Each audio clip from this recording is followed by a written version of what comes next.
ومن أحسن قولا ممن دعا إلى الله وعمل صالحا وقال إنني من المسلمين.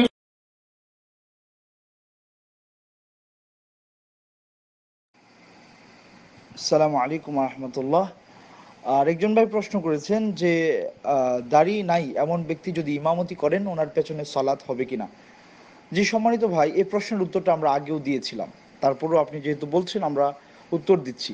প্রথম কথা হলো, যিনি দাড়ি রাখেন নাই ওনার সালাত ব্যক্তিগতভাবে ওনার সালাত হচ্ছে কিনা। যদি ওনার ব্যক্তিগতভাবে সালাত হয়ে থাকে তাহলে ওনার পেছনে আপনার সালাত আদায় হবে। আচ্ছা, এখন কথা হলো, যে ব্যক্তি দাড়ি রাখে না, নিঃসন্দেহে এটি একটি গুনার কাজ, এই জন্য তার গুনাহ হতে থাকবে, আল্লাহ সুবহানাহু ওয়া তাআলার কাছে তাকে ক্ষমা চাইতে হবে। আচ্ছা, কিন্তু সলাৎ আদায় মানে সলাৎ বিনষ্ট হওয়া কিংবা ইমামতি করার যোগ্যতা রাখে না এমন ব্যক্তির মানে কি বলে যে দাড়ি যদি তার গালে না থাকে তাহলে ইমামতি করতে পারবে না, এরকম কোনো কথা আমার জানা নাই। বরং তার ইমামতি সহি হবে, তার পেছনে সলাতে হবে।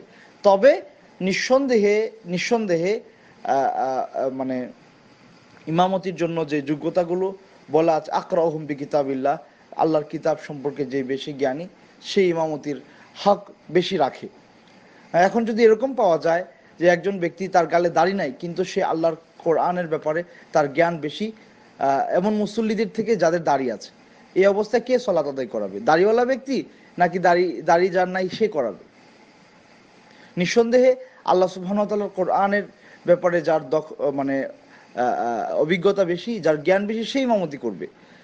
নিঃসন্দেহে এটা তার ব্যক্তিগতভাবে একটা আমলের নকসান।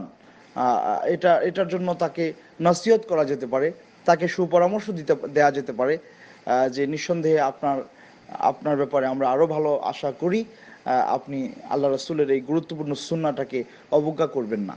অনেক উলামায়ে কেরাম দাড়ি রাখাকে ফরজ বলেছেন। জি, সুতরাং এভাবে বোঝানো যেতে পারে। তবে ইনশাআল্লাহ তার পেছনে সালাত আদায় হবে ইনশাআল্লাহ।